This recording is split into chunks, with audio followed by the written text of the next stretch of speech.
아침 말씀. 오늘 본문 말씀은 요한복음 18장 15절에서 27절입니다.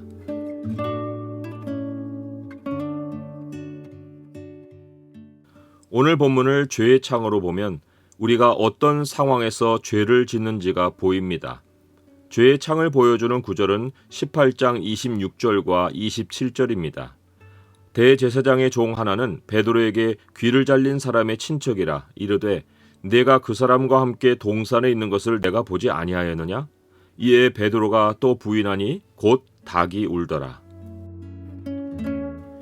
예수님을 잡으러 왔던 무리 앞에서 칼을 빼들고 혈기를 보였던 베드로는 현장에서 도망쳤습니다.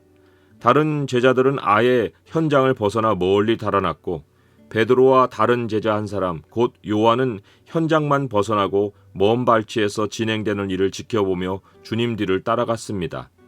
요한은 대제사장과 안면이 있어서 베드로는 밖에 있고 그는 대제사장의 집들까지 따라 들어갔습니다. 여기서 우리는 두려운 상황에서 목자를 잃은 세 부류의 양들을 봅니다. 한 부류는 목자를 쫓다가 두려운 일이 닥쳐서 현장에서 멀리 도망친 양들입니다. 다른 부류는 두려움 속에 목자를 잠시 떠났다가 돌아오긴 했는데 행여 자기 신분이 드러날쓰라 조심하고 누가 정체성을 물으면 목자와의 관계를 부인하는 양들입니다. 마지막 부류는 두려운 상황이 닥쳐서 도망쳤다가 목자와의 관계보다 인맥을 통해 상황을 주시하고 목자 주변을 맴도는 양들입니다. 이 모두가 목자를 잃은 처참한 양들의 모습입니다. 제자들이 이 세 부류의 양들로 나뉜 데는 죽음이라는 두려운 상황이 있었습니다. 살기 위해 각자 살 길을 찾다 보니 이러한 모습이 되었습니다. 오늘날 두렵지 않은 상황에서도 신앙을 버리는 사람들의 모습을 보면 이런 모습과 별반 다르지 않습니다. 신앙을 버리고 종족을 감추는 사람, 과거 신앙이었던 것을 부인하는 사람, 신앙보다 인맥의 울타리에서 주님을 먼 발치로 보고 있는 사람입니다. 이러했던 제자들이 완전히 다른 사람들로 바뀐 계기는 부활하신 주님을 눈으로 본 것입니다. 부활하신 주님을 한 번 보아서 바뀌지 않았습니다. 주님은 2번, 3번 자신을 나타내 보이셨고 40일 동안 함께 하시며 하나님 나라의 일을 가르치셨습니다. 부활하신 주님으로 인해 제자들은 주님이 하늘로 올라가신 후에도 위협적인 상황에서 함께 기도하는 무리로 변했습니다. 마침내 성령님이 그들에게 내려오셨고 그들은 살아계신 주님의 증인들이 되었습니다. 죽음의 위협 앞에서도 담대히 주님을 증거하는 양으로 살려면 부활하신 주님을 만나야 합니다. 성령님이 내주하시는 그리스도인은 생명을 체험합니다. 주님 때문에 자기가 영원히 사는 존재임을 확신합니다. 사도 바울은 이렇게 고백했습니다. 우리가 사방으로 우겨쌈을 당하여도 쌓이지 아니하며 답답한 일을 당하여도 낙심하지 아니하며 박해를 받아도 버림받지 아니하며 거꾸로뜨림을 당하여도 망하지 아니하고 우리가 항상 예수의 죽음을 몸에 짊어짐은 예수의 생명이 또한 우리 몸에 나타나게 하려 함이라. 현실에서 죽음이 느껴지는 상황을 맞을 때 주님을 떠나지 않고 더욱 주님을 의지할 수 있는 것은 살아계시는 주님으로 인해서입니다. 부활의 현실을 몸에 지니고 있지 않았던 제자들이 위협적인 상황에서 주님을 버리고 도망한 것은 너무도 당연한 반응이었습니다. 제자들과는 대조적으로 목자이신 주님은 죽음의 위협 앞에서 두려워하지 않으셨습니다. 자기를 신문하겠다고 거만을 떨며 앉아있는 대제사장이나 주님을 결박해놓고 혈기등등하게 노려보고 있는 유대인들 앞에서 당당하셨습니다. 대제사장은 주님께 주님의 제자들과 교훈에 관해 물었습니다. 제자들도 잡아들이고 주님의 말씀에도 책을 잡아 종교적 판결을 내릴 작정이었습니다. 그들이 주님의 교훈을 모를 리 없었습니다. 주님은 교훈을 비밀스럽게 감추어 가르치지 않으셨습니다. 땅에서 천국 소식을 만민 앞에 공포하셨습니다. 회당에서는 이사야의 글에 쓰인 구원의 아름다운 소식이 오늘날 응하였다고 선포하셨습니다. 회당에서와 성전에서 공개적으로 말씀을 전하셨습니다. 주님은 제자들이라고 따로 비밀스럽게 가르치지 않으셨습니다. 제자들과만 계실 때 그들이 무리에게 가르치신 것에 관한 뜻이 무엇이냐고 물었을 때 설명을 해주셨지만 그것은 이미 가르쳐 주신 말씀의 해석이었습니다. 주님은 은밀히 진리를 전달하러 오신 분이 아니었습니다. 이단이 이단인 이유는 모양으로는 교회처럼 성경을 내세우면서 내면에서는 전혀 다른 은밀한 교리를 가르치기 때문입니다. 교회가 참 교회인 것은 성경을 성경대로 드러내어 전하고 성경을 배우면 배울수록 주님을 더 알아가기 때문입니다. 주님을 신문하던 자들은 주님이 명백히 선포하셨던 진리보다 윤리에 더 신경을 썼습니다. 주님이 가르치신 교훈의 내용보다 대제사장을 대하는 주님의 태도에 발끈하여 아랫사람 하나가 손으로 주님을 쳤습니다. 그때나 지금이나 진리를 잃어버린 곳에는 권위, 신봉과 윤리라는 껍데기만 있습니다. 교회사에서 외부로부터의 핍박이 아니라 교회 내부에서 핍박이 있던 현장을 살펴보면 제도권의 권위로 진리를 가진 사람을 결박하고 갖은 신문을 다했습니다.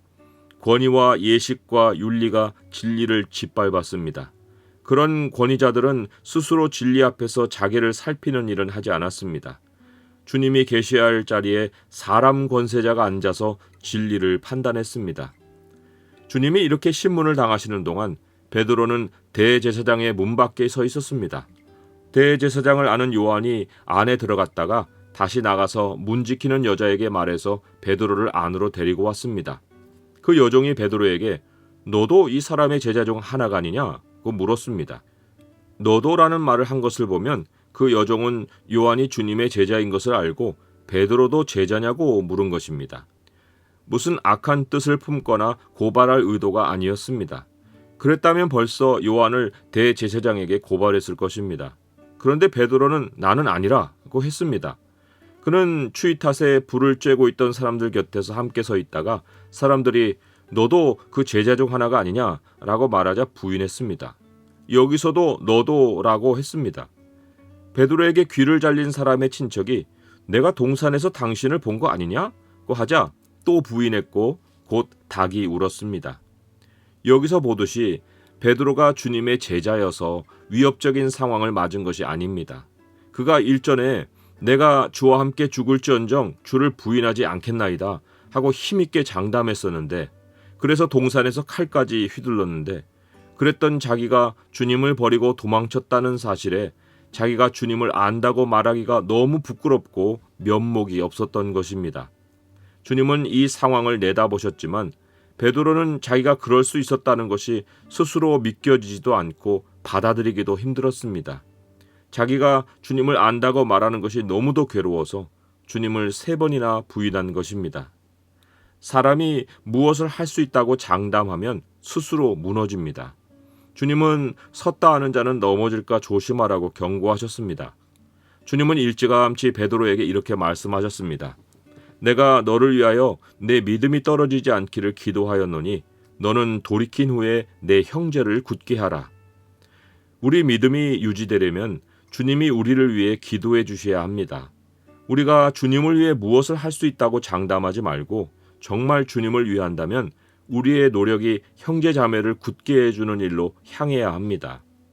성령님은 우리 안에서 하나님의 뜻대로 우리를 위해 간구하시고 주님도 하나님 우편에서 우리를 위하여 간구하십니다. 우리는 삼위일체 하나님의 기도 동역으로 살고 있습니다. 우리 자신에게 실망하여 죄책에 사로잡히고 주님께 면목 없는 순간들을 수도 없이 겪고 있지만 근본적으로 우리가 알아야 할 사실은 나의 나된 것은 하나님의 은혜라는 것입니다. 주님이 내가 있어야 할 자리에서 고통을 당하셨고 내가 마땅히 해야 할 기도를 항상 우리를 위해 드리고 계시기에 우리는 살고 있습니다.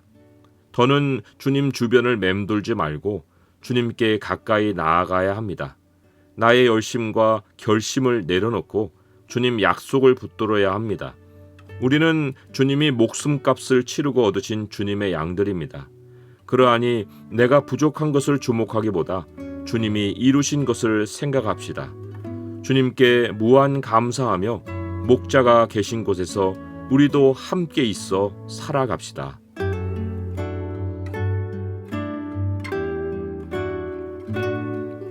주님, 고난의 현장에 주님만 두고 저는 빠지려 할 때가 한두 번이 아닙니다. 그런 일이 있기 전에 주님이 저를 위해 기도하시오니 용기를 얻습니다. 주님이 이루신 일을 주목하고 항상 주님의 은혜를 의지하여 살아가게 하옵소서. 예수 그리스도의 이름으로 기도